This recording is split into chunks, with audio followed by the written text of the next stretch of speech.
এ হলো Rocky. Hello Rocky. বস। এই ছেলের নাম রকি কেন? এর নাম তো হিরো হবে, পুরাই হিরো। আমাদেরকে দেখতে খুব বাজে লাগতেছে না? এমনি তাকে আছে কেন আমার দিকে? আমাকে বুকে পছন্দ দেখা যায়, বুতাম তো আটকানো আছে না, নম্বর আছে। শোন, আমি চাই আমার বংশের সবচেয়ে শিক্ষিত মেয়ে তোকে বানাতে চাই। আর রকি, ওই আমাদের সাইডে যে ফরেন ইঞ্জিনিয়ার আছে না, সে কল দিছে। এতদিন পর আমার মেয়েটা আসছে, একটু জমায় আড্ডা দিব। Hello, how are you? Yeah, is everything all right? No, I cannot hear you. Hello?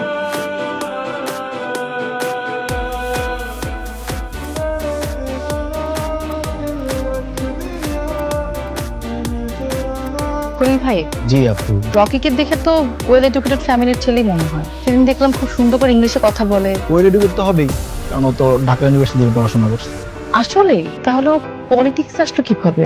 ওর একটা বোন ছিল, এলাকার পকেটে পোলাপানিগুলো ওর বোনটা খুব ডিস্টার্ব করতো। পোলাপানিগুলা বোনটা একটা সময় তুলে নিয়ে গেছে। বোনটা তুলে নিয়ে গেছে, ওই মুহূর্তে একটা ভাই আসলে কি করবে, অন্য ভাইরা যা করতো রকি একই কাজ করছে। ওই সময়টাতে রকি আসলে অনেক ঝুট ঝামেলায় পড়ে গেছে। এই ঝামেলা থেকে রকিরে তোমার আব্বা আর কি আমাদের জামশেদ ভাই বের করছে। তারপর থেকেই রকি তোমার বাবার প্রতি অন্ধবিশ্বাসে জড়াই গেছে। তোমাকে যে রকির ব্যাপারে জিজ্ঞেস করেছি, এটা তুমি রকি বলবে না, আর রকিকে তো একদমই বলবে না। বাবা একটু শাওয়ার নিচ্ছে, আসতে লেট হবে। ঠিক আছে, আমি বাইরে দাঁড়াতেছি। বাফের আসতে ভাই, যদি থাকতো তোমাদের রিলেশনশিপ কন্টিনিউ করার কোনো অপশনই থাকতো না। আমি ওর অশান্তি দিয়ে মেরে ফেলতো। কি বলতেছো তুমি? আমি তোমার কথা বুঝতেছি না। সবকিছু কেন বুঝতে হবে? আমি তো কোনো প্রশ্ন করছো না যে আমাকে পড়ে তুমি পরীক্ষা দিয়ে পাশ করো। তুমি আমার কাছে পরীক্ষা ছাড়াই পাশ হয়েছে, যাকে বলে অটো পাস।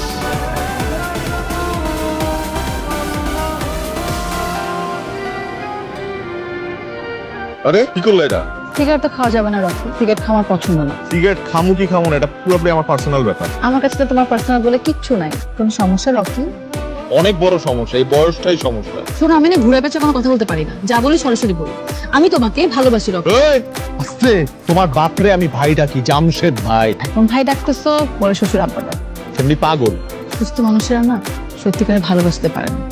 যারা সত্যিকারে ভালোবাসে তারা একটু পাগলই হয়, বুঝছো? বুঝাই দে।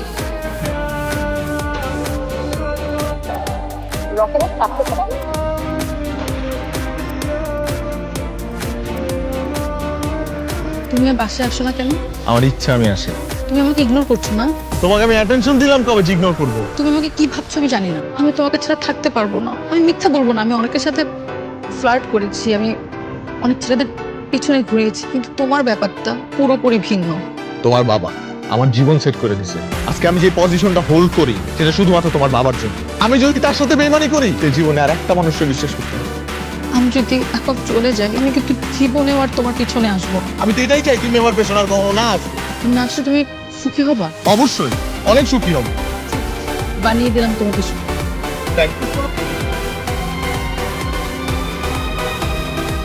ইদানিং এরকম আউল বাজে লাগে কেন তোরে? কাজের চাপ, এই কারণে হয়তো একটু আওলায় আছি। তোমার কি আসার ব্যাপারটা আমি তো জানি। সত্যিকারের ভালোবাসা জীবনে সবসময় আসে না, কিন্তু যখন আসে এটাকে গ্রহণ করে নিতে হয়।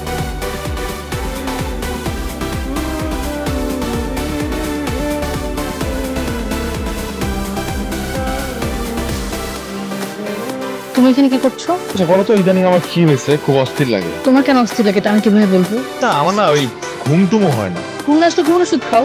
দেখো পিয়াসা, আমি বুঝতে পারতেছি সেদিন তোমার কেমন লাগছিল। আমি তোমার কাছে আরেকটা সুযোগ চাই। যখন আমার জীবনে আসতে বলেছিলাম তখন আসো নাই কেন? তখন তো আমি বুঝি নাই যে আমিও তোমাকে ভালোবাসি। দেখো আমি পলিটিক্স করি, সারাক্ষণ পাবলিক ফাংশন অ্যাটেন্ড করি, আমি কখনো বুঝিই নাই ভালোবাসা কি। তুমি পিয়াসা কিন্তু আমার প্রথম ভালোবাসা। মিথ্যা বলছো কেন? আরে তুমি আমাকে সেদিন বলছিলে না যে তুমি আমাকে ছাড়া বাঁচতে পারবা না? আজকে আমি তোমাকে বলতেছি, আমি তোমাকে ছাড়া বাঁচতে পারবো না। তুমি সত্য করে বলো, আমি তোমার জীবনে প্রথম কিংবা যেটাকে ভালোবাসলাম, তুমি এটাকে আমার রোমান্টিক মনে করো? আসলে একটা আনরোমান্টিক। একদম।